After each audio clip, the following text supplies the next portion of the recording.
Well, our old kitchen door has served us well, but it is a wooden door, and that means that in the summertime when the humidity rises, it swells or expands and can be kind of difficult to open.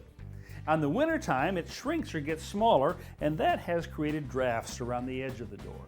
So what I'm going to do is replace it with a new state-of-the-art insulated door. And I think the new door is going to work well enough so I may be able to eliminate my storm door.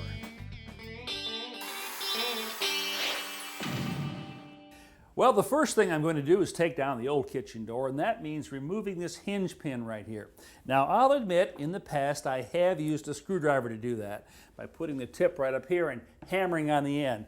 But you know what? A screwdriver is not a striking tool, and using it that way can really damage it. So, I'm going to use this instead. Now, this is a standard cold chisel. I've made a slight modification. On a belt sander, I've kind of ground it a little bit right here, so that instead of having a blunt edge like this, it's got a rather sharp edge. That's going to allow me to get a good grip on the edge of that pin right there and drive it up, just like this.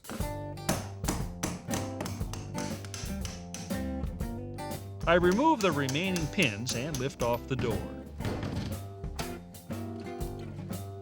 Cutting through the caulk around the edge of the casing and at the joints will let me pry off the trim without damaging either the wood or the wall. Driving the tapered cold chisel between the casing and the jamb gently wedges the two pieces apart and gives me the space I need to insert a pry bar.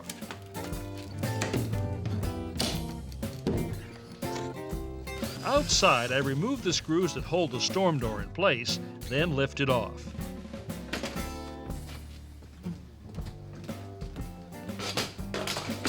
Then I tackle the outside trim in much the same way as the interior casing.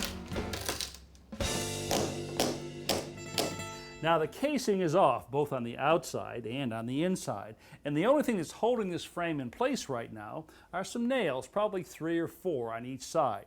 I'm going to cut through those using this reciprocating saw.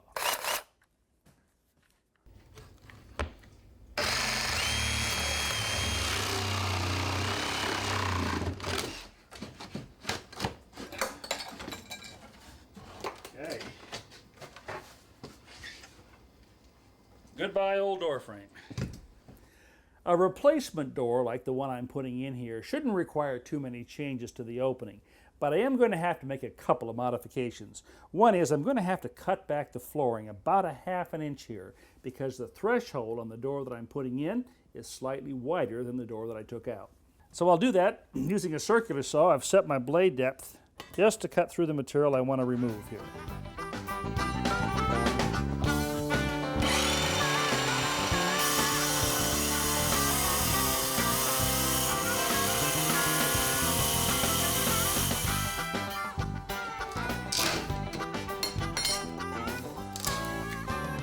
Now this strip came out of here nice and cleanly. I just have to make one other modification, and that's to put this piece of ½ inch plywood down here. It's going to act as a shim.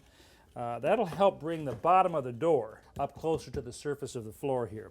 Now I want to check this to make sure that it's level in 2 directions. It's pretty good in this direction, maybe just a tad low on that end. Let me check it this way. This way it's not so good. It's kind of tipping toward the outside. So what I'm going to have to do here is put some shims in, starting down at this end. Let's try that. Okay. Pretty good. I place shims every 6 or 8 inches and nail them in place. Then trim off the excess with a Japanese handsaw. Next, I put adhesive-backed aluminum tape on top of the sill to act as a moisture barrier. Then install a new piece of wood trim. The new door I'm putting in is made of composite fiberglass with a polystyrene core that will insulate against summer heat and winter cold up to 5 times better than a standard wood door, helping to keep the house comfortable year-round. To ensure a watertight seal around the edges, I apply sealant to the door sill and to the nailing flange on the door frame. Now, the whole idea here is just to tip this up into the opening so that that sealant I put on the bottom doesn't get smeared around. With the door up, I nail through only the top corners of the flange. Before I go any further, I need to step inside and check things out. Looks pretty good. Now there are three things that I want to check for. First of all, I want to make certain that the frame is square. And I'm going to do that by measuring the two diagonals and comparing the numbers. If it's square, they should be the same. Okay, this one is 87. And this one, and that's also 87. So we're in good shape here. Now the next thing I want to do is check to make sure that the sides of the door frame are vertical or plumb. And I'm going to, in this case, put the level on the hinges. That's right on. Now the last thing I want to check for is the margin, that is the gap between the door and the edge of the frame. It should be uniform, the same width or thickness. And in this case, looking real good. Next, I insert shims between the door jamb and the framing. The idea here is to make sure the sides of the door frame are perfectly straight, and nails driven through the shims will make sure the jambs stay that way. Finally, I trim off the excess.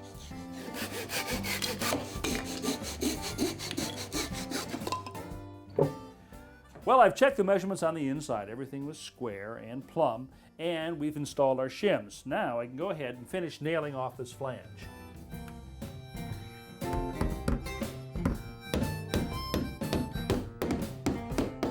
To further seal the sides of the frame on the exterior, I apply more aluminum tape on top of the nailing flange.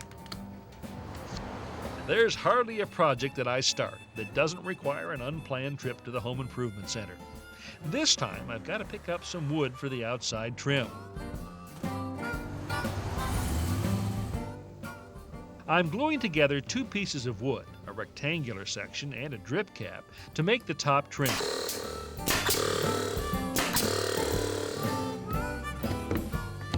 The drip cap will divert water away from the door opening and prevent moisture from getting inside the frame. Just as I finish nailing, I hear a tiny voice behind me. What is it, honey?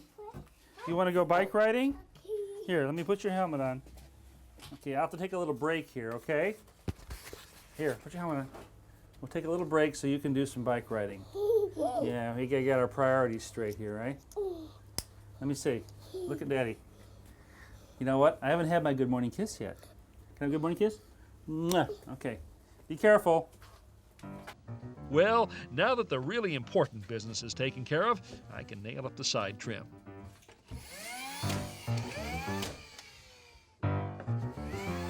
The final thing to do out here is to apply sealant around the edges and tool off the excess with my finger.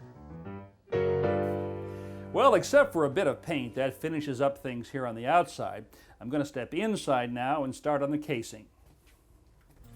I insert some fiberglass insulation around the frame, then it's time to put up the trim.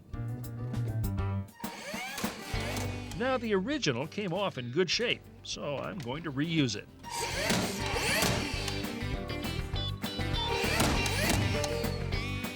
I'm also reusing the flooring transition strip that I took off before I removed the old door. Good pry bars and patience are what make this kind of recycling possible.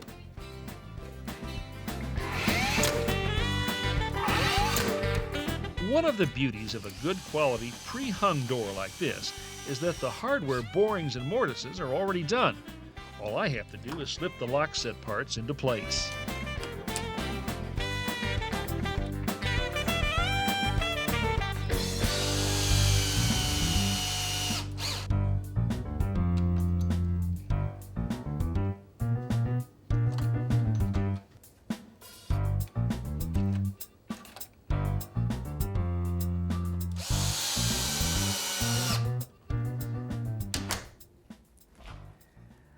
There's nothing like the sound of a finely crafted door. And you know what? This door is going to work just as well in the heat of summer as it will in the cold of winter.